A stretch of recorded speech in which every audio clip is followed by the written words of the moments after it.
Old student அலப்பறை. Rajini கூறியதை முதலமைச்சர் மு.க. ஸ்டாலின் ரசித்தது இதற்காக தானா அப்படிங்கிற ஒரு விஷயம் இருக்குது. என்னென்னா, தமிழக முதலமைச்சர் மு.க. ஸ்டாலின் அமெரிக்காவில் சுற்றுப்பயணம் மேற்கொண்டிருக்காரு. வெளிநாட்டு முதலீடுகளை தமிழகத்திற்கு ஈர்ப்பதில் அவர் தீவிரமாக செயல்பட்டு வராரு. டெய்லி புரிந்துணர்வு ஒப்பந்தங்கள் குறித்து அரசு தரப்பில் செய்திகள் வெளியிடப்பட்டு வருது. ஏற்கனவே முதலீடுகளை ஈர்க்க முதலமைச்சர் வெளிநாட்டு சுற்றுப்பயணம் மேற்கொண்டதுடன் தமிழகத்தில் முதலீட்டாளர்கள் மாநாடுகளும் நடத்தப்பட்ட நிலையில் இதுவரை எத்தனை ஒப்பந்தங்கள் செயல்படுத்தப்பட்டிருக்கு, எத்தனை பேருக்கு வேலைவாய்ப்புகள் தரப்பட்டிருக்கு அப்படிங்கிற போன்ற அந்த தகவல் அடங்கிய வெள்ளை அறிக்கை வெளியிடணும் அப்படின்னு எதிர்க்கட்சிகள் கோரிக்கை வச்சிருக்காங்க. இந்த கோரிக்கை ஒருபுறம் நியாயமானதா அப்படின்னாலும் கூட முதலீடுகளுக்கான முதலமைச்சரின் முயற்சிகளை நாம் குறைத்து மதிப்பிட விட முடியாது. தமிழகத்தில் வரும் ஒவ்வொரு முதலீடும் வரவேற்கத்தக்கது தான்.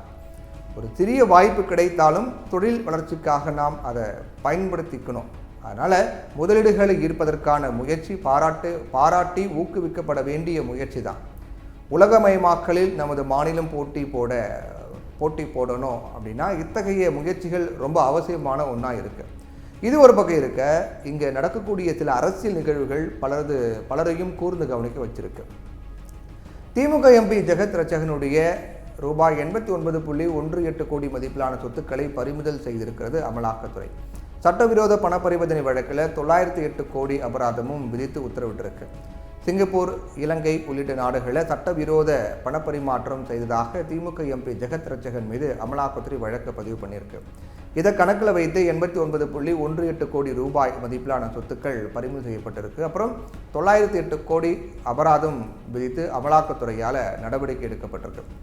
ரிசர்வ் வங்கி ஒப்புதலை பெறாமல் வெளிநாட்டு நிறுவன பங்குகளை வாங்கியது தொடர்பாக அந்நிய செலாவணி மேலாண் சட்டத்தின் கீழ் அமலாக்கத்துறை நடவடிக்கை எடுத்திருக்காங்க அப்படின்னு சொல்லப்படுது.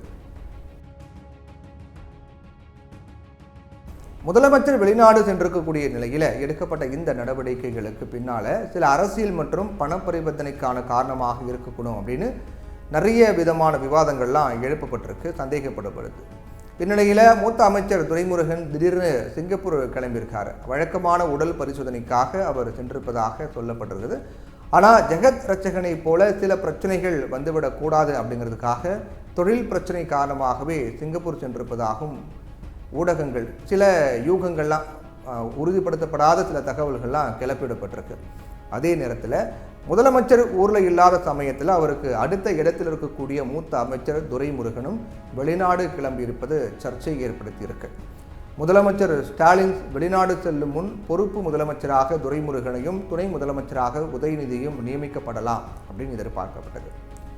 ஆனால் வெளிநாடு சென்றிருக்கக்கூடிய சமயத்தில் இத்தகைய மாற்றங்கள் பல குழப்பங்களை ஏற்படுத்திவிடும் அப்படின்னு முதலமைச்சர் நினைச்சதால அவர் தலைமை செயலர்கிட்ட பொறுப்பை ஒப்படைச்சு விட்டு அமெரிக்காவிலிருந்தே நிர்வாகத்தை கண்காணிப்பதுடன் அமைச்சர்கள் அவரவர் துறைகளை கவனிக்கட்டும் அப்படின்னு முடிவெடுத்துட்டார். நிர்வாகத்தை கவனிக்க ஒரு குழு அமைக்கப்படும் என்று எடுக்கப்பட்ட முடிவும் கைவிடப்பட்டதாக சொல்லப்படுகிறது. இந்நிலையில் முதலமைச்சர் ஊரில் இல்லாத சமயத்தில் மூத்த அமைச்சர் வெளிநாடு செல்வது அமலாக்கத்துறையின் அதிரடி நடவடிக்கைகள் ஆகவே முதலமைச்சருக்கு நெருக்கடி தரக்கூடிய விஷயங்களாகவே பார்க்கப்படுது. ஓல்டு ஸ்டூடெண்ட்டை சமாளிப்பது ரொம்பவே கஷ்டம்தான் அப்படின்னு ரஜினிகாந்த் சொன்னதை முதலமைச்சர் ரசித்து சிரித்தது இதனால தானோ அப்படின்னு நினைக்க தோணுது.